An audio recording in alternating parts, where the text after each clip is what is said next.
Presidente, senhores ministros, cumprimento todos na pessoa do ministro relator, Benedito, senhores advogados, doutor Tarcísio, doutor Miguel, todos os que nos assistem, senhores servidores.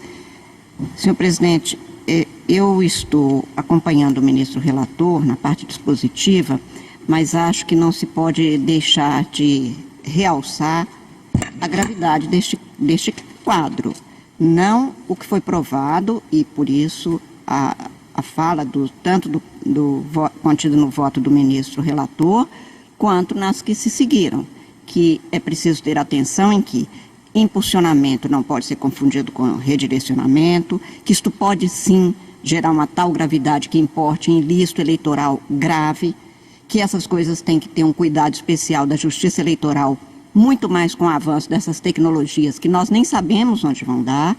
Portanto, o que me leva, neste caso, é, na preliminar, realmente afastar a coligação, porque acho que houve uma ilegitimidade bem caracterizada.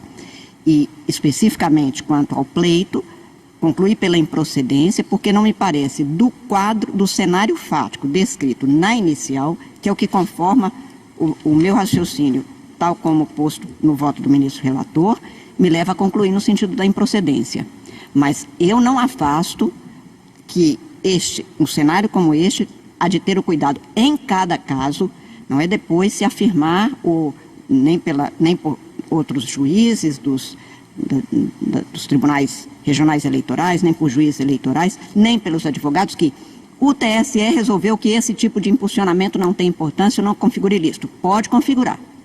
Cada live é uma live, nós julgamos em face do que aconteceu, de qual o cenário descrito, quais os efeitos produzidos.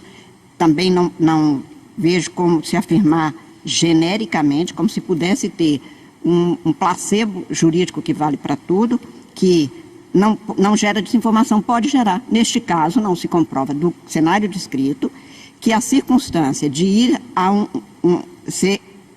com a palavra-chave, se chegar a uma descrição, eu não gosto muito da palavra que é tão banalizada hoje de narrativa, porque as pessoas têm direito a fatos, mas não têm direito realmente, têm direito à interpretação, não a fatos, mas a circunstância é que aqui não se comprova que tenha havido uma desinformação gerada por esse tipo de dito e contido e havido nas informações prestadas, realmente não se comprova, tem havido isso, nem se comprova que os efeitos foram suficientes a nenhum desvirtuamento ou gravidade suficiente para desequilibrar o pleito.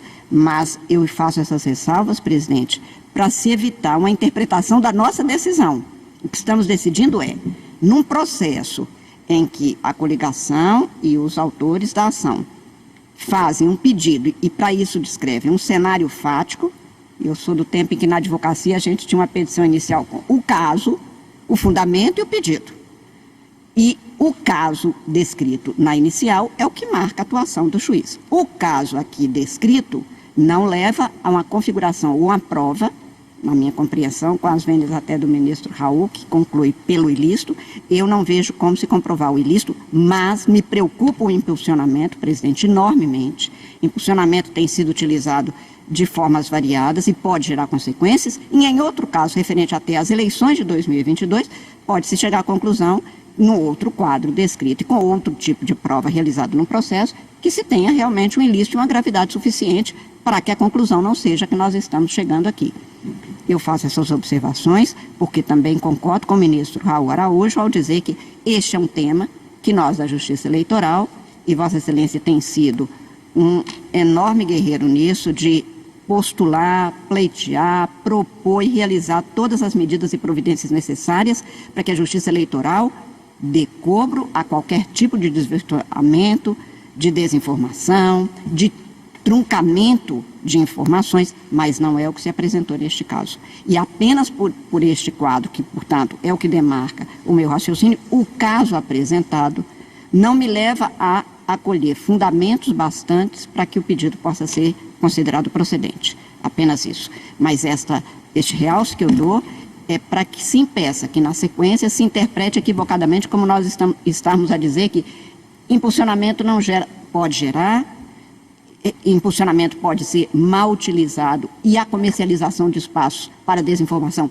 é proibida, porque desvirtua o processo eleitoral e, portanto, o nosso papel é exatamente esse. Neste caso, o que foi descrito, o quadro descrito e as provas apresentadas não me levam a concluir pela ocorrência de um ilícito. Até porque o que se informava sobre, neste caso, o investigado ou os investigados, não me levam a nenhum tipo de desinformação nem falsidade demonstrada. Por isso, também, na parte em que foi conhecida a ação, portanto, afastada a ilegitimidade de uma das partes, mas naquilo que foi apresentado, eu concluo pela improcedência com essas ressalvas e principalmente com essa preocupação processual, presidente, como voto. Agradeço, ministra Carmen Lúcia. Ministro Cássio Nunes Marques. Quero cumprimentar, primeiramente, nosso presidente, ministro, pela impossibilidade de inovação em sede de AIS. E a segunda, em que pese eu reputar que os fatos são graves, não há gravidade suficiente a gerar um desequilíbrio na eleição. Então, com essas considerações, senhor presidente, eu acompanho o eminente relator. Agradeço, ministro Cássio Nunes Marques. Aqui a questão é importantíssima e nós, ministra Carmen, principalmente em relação às eleições do ano que vem, acho que nós temos que regulamentar a questão do impulsionamento. Eu venho já há algum tempo me debatendo com isso,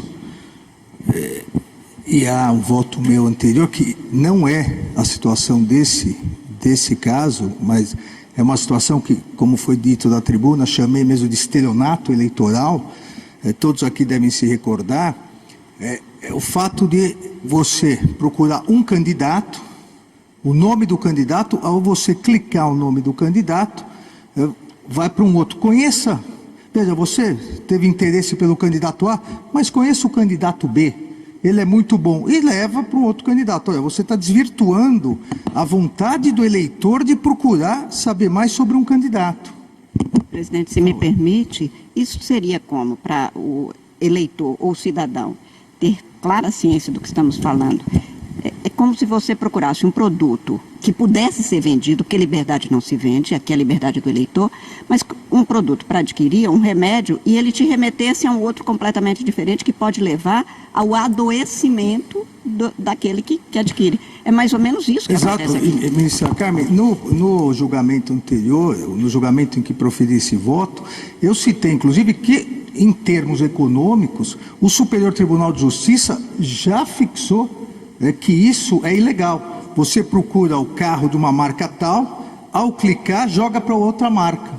E o STJ já disse que esse impulsionamento, em termos de direito do consumidor, é ilegal.